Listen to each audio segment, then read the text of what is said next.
नमस्कार दोस्तों, मेरा नाम है विमल सिंह। बालाजी स्टडी अड्डा में आपका स्वागत है। डीएलएड चतुर्थ सेमेस्टर के लिए फरवरी माह में जो आपका एग्जाम प्रस्तावित है, उसके लिए अंग्रेजी विषय के अंतर्गत आज हम देखेंगे हमारी क्लास नंबर जो है वो 6। और इसके अंतर्गत आज का हमारा जो टॉपिक होगा वो होगा कोविड-19 पर एस्से। जो लगातार पिछले 2 वर्ष के आप पेपर देखेंगे तो कोविड-19 पर एस्से जस्ट इससे पहले जो पेपर हुआ था नवंबर 2020 में, उसमें आया था। और उससे पहले जो आपका पेपर हुआ था उसमें डिसिप्लिन इन लाइफ जो है, यानी कि कैसे नियम जो कानून है उसको आप अपनी जो वास्तविक जीवन में है उसमें यूज करते हैं, तो उसी के संदर्भ में कंपोजिशन पूछा गया था। तो उसी की तर्ज पर हम इस कोविड-19 एस्से को देख रहे हैं। तो इसको देखने का ये मतलब बिल्कुल नहीं है कि यही पूछा जाएगा। इसको देखने का ये मतलब है कि आप चीजों को लिखेंगे कैसे। तो इस पर आप ऐसे भी साथ ही साथ देख लेंगे क्योंकि प्रीवियस ईयर में पूछा गया है, और साथ ही साथ तरीका भी जो है हम देख लेंगे। और पिछला वाला वीडियो साइड में आई बटन में आपको मिल जाएगा, जिससे पहले हमने वीडियो देखा था। ये आपका पूरा सिलेबस है। तो चलिए शुरू करते हैं हमारा कोविड-19 का एस्से, जिसमें हम इंट्रोडक्शन हेडिंग डाल के भी लिख सकते हैं। देखिए, जो कोविड-19 पर एस्से आया था उसमें 50 शब्दों में लिखा गया था। अगर 50 शब्दों में पूछा गया है तब आप अगर हेडिंग डाल के लिखेंगे तो वो बहुत लेंदी हो जाएगा, क्योंकि आप इंट्रोडक्शन ही में देख लेंगे तो कितने सारे वर्ड हैं, 1 2 3 4 5 6 7 8 9 10 11 12 13 14 15 16 17 18 19 20। अगर 20 यहाँ है तो 40 यहाँ, आगे चल के 50 ऐसे ही केवल एक हेडिंग में हो जाएंगे। तो ध्यान दीजिए, अगर 50 शब्दों की लिमिट लिखी है प्रश्न में तो आपको क्या करना है, किसी भी प्रकार से हेडिंग का यूज आप ना करिए। कम शब्दों में अधिक से अधिक चीजें लिखने का प्रयास कीजिए। अगर लिखा है कंपोजिशन लिखिए तो कोशिश कीजिए कि अगर आप हेडिंग लिख रहे हैं तो उसमें 2 से 3 लाइनें ही मैक्सिमम लिखिए, क्योंकि 1 घंटे में ही पूरा आपको पेपर भी करना होता है ये सारी चीजें। तो देखिए, यहाँ पर हम इंट्रोडक्शन की सबसे पहले बात करते हैं। Corona virus which is commonly called covid is an infection disease. Corona virus, जिसे हम आम भाषा में कोविड-19 के नाम से जानते हैं, ये एक इन्फेक्शन जो है वो डिसीज मतलब बीमारी। It causes illness in the respiratory system of human. आप सभी जानते हैं कि श्वसन से संबंधित था। तो जो श्वसन तंत्र है, रेस्पिरेटरी सिस्टम, उसी से ही संबंधित थी आपकी ये बीमारी। तो आप वो इंट्रोडक्शन में दर्शाएंगे।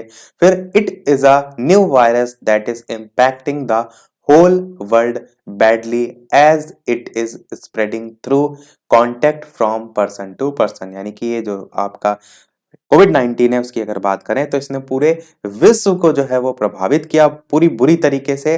और साथ ही साथ जो इसका फैलने का तरीका होता है वो एक पर्सन से दूसरे पर्सन में होता है। तो बहुत ही सरल भाषा में लिखा है। आपको क्या करना है, जैसे अगर आ जाए कोविड-19 पर ऐसे दोबारा से, तो इनमें से आपको जो एकदम परफेक्ट लाइन लग रही है वो आपको उठानी है। जैसे मैंने बहुत सारी चीजें दे दी, मैंने आपको अगर 100 वर्ड दे दिए तो 100 में से आपको छाट कर 25 जो है वो वर्ड लेने, ऐसा आपको समझ लीजिए। तो देखते हैं, हमारा ये हो गया इंट्रोडक्शन। इंट्रोडक्शन के बाद अगला भाग जो कि है स्प्रेड ऑफ कोविड-19, इसकी बात करते हैं। तो कोविड-19 वाज फर्स्टली आइडेंटिफाई, ये आपका फर्स्टली है, firstly identified in December 2019 in Wuhan city of China. सबसे पहले कहां पर आइडेंटिफाई किया गया था?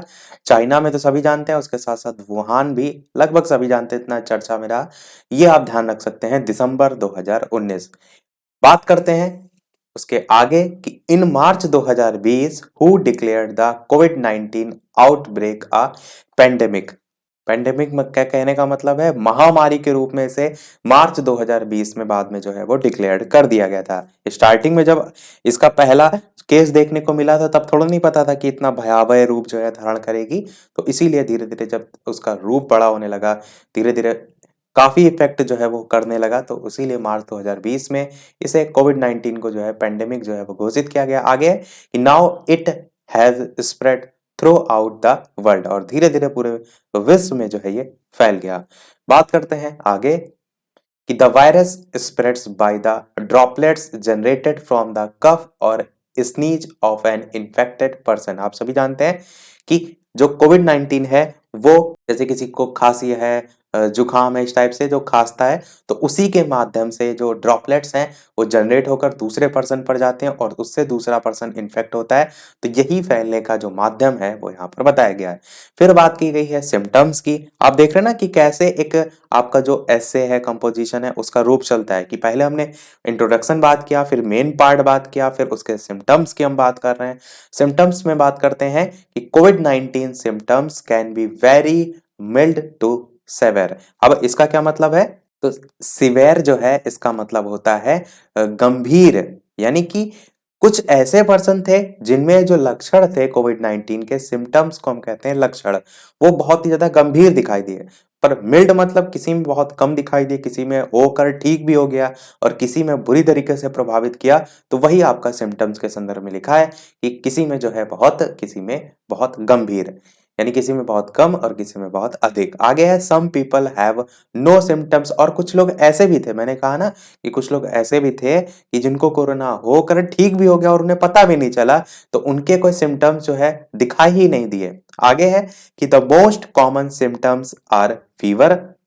अगर साधारण जो लक्षण है उनकी बात करें तो उसमें फीवर, बुखार, dry cough and breathing problem. Dry cough मतलब सूखी खांसी और ब्रीथिंग प्रॉब्लम मतलब सांस से संबंधित दिक्कत थी, जिसमें आपको बताया भी जाता था कि आप अगर इतने मिनट, इतने सेकंड तक जो है अपनी सांस रोक लेते हैं तो उससे आप चेक भी कर सकते हैं कोई आपको ब्रीथिंग प्रॉब्लम है या नहीं। तो ये सिम्टम्स से रिलेटेड है। और वीडियो अगर आपको पसंद आ रहा हो तो वीडियो को सभी लोग लाइक भी जो है वो करते रहिएगा। आप ही के लिए यहाँ सारी मेहनत की जा रही है, तो आप सभी का एक लाइक तो वीडियो पर बनता ही है।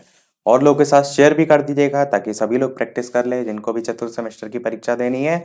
इसी हेडिंग में आगे बात करते हैं कि बिसाइड्स दीज सिम्टम्स, हम बात किसकी कर रहे थे, आपको पिछली हेडिंग भी मैं दिखा देता हूँ, सिम्टम्स की हम बात कर रहे थे। तो इसी में बात करें तो besides these symptoms like fatigue, सोर थ्रॉट, इसमें क्या क्या मतलब होता है उसको समझिए।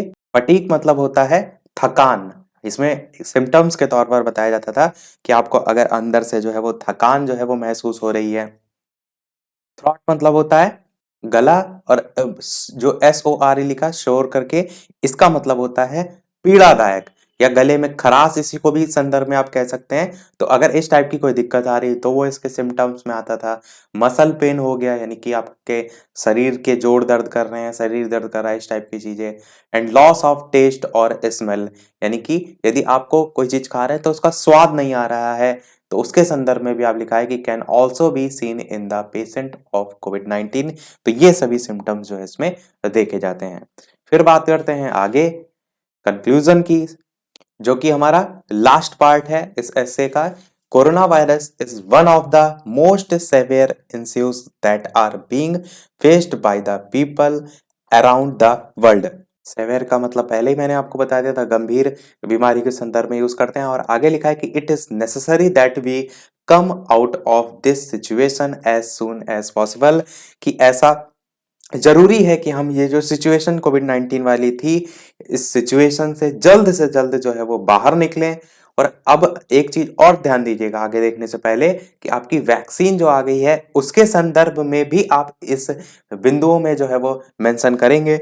वैसे तो आपका ये जो ऐसे था कोविड-19 पर टोटली बेस्ड था, पर अगर वर्तमान के प्रोस्पेक्टिव से देखें तो आप चाहें तो वैक्सीन को भी इसमें शामिल करके बता सकते हैं कि ऐसे हो गई है। फिर स्टार्टिंग जो स्टेज है उसमें डॉक्टर और जो महिला कर्मचारी हैं इन सबको जो है वो प्रदान की जा रही है वैक्सीन, वो सारी चीजें भी आप लिख सकते हैं इसमें। आगे है कि together we all can bring an end to this pandemic, यानी कि हम सब मिलकर जो है हम इस जो सिचुएशन है उससे लड़ेंगे, और जो ये महामारी है उसका मिलकर जो है वो सामना करेंगे, उसे जो है मिलकर जो है वो समाप्त करेंगे। तो ये आपका ओवरऑल ऐसे था। मैंने स्टार्टिंग में बताया कि एज इट इज यही आएगा कि नहीं आएगा वो तो डिपेंड है एग्जामिनर पे, पर इस तरीके से आपको लिखना होगा, एक तरीका आपको जरूर पता होना चाहिए टॉपिक कोई भी पूछा जाए, क्योंकि आप ग्रेजुएशन करके आए हैं, कुछ लोग पोस्ट ग्रेजुएशन वाले भी होंगे, आपने DLED किया है, तो इतना तो है कि आप अपने आप से चीजों को अगर समझ गए तो लिख तो सकते ही हैं। तो बस मेन क्या है, यहाँ पर पैटर्न आपको पता होना चाहिए और आप अपने शब्दों में जो है वो लिख दीजिएगा। तो यही था हमारे आज के इस वीडियो में। उम्मीद करते हैं वीडियो आपके लिए हेल्पफुल साबित हुआ होगा। वीडियो के सभी के साथ शेयर अवश्य कर दीजिएगा। ताकि जो मेन बनाने का उद्देश्य है इस वीडियो को कि जितने भी डीएलएड चतुर्थ सेमेस्टर के छात्र पेपर दें उन तक ये वीडियो पहुंच सके, तो शेयर अवश्य कर दीजिएगा और वीडियो पसंद आया हो तो वीडियो को लाइक भी अवश्य कर दीजिएगा। और चैनल पर नए हो तो सब्सक्राइब करके भी अवश्य जुड़ जाइएगा ताकि आगे आने वाला कोई वीडियो आपसे मिस ना हो। और टेलीग्राम चैनल से नहीं जुड़े हो तो सर्च करके भी बालाजी स्टडी अड्डा या फिर वीडियो के डिस्क्रिप्शन में आपको लिंक मिल जाएगी, उससे भी जुड़ सकते हैं। तो मिलते हैं अगले वीडियो में नए टॉपिक के साथ। तब तक के लिए नमस्कार। Thank you for watching.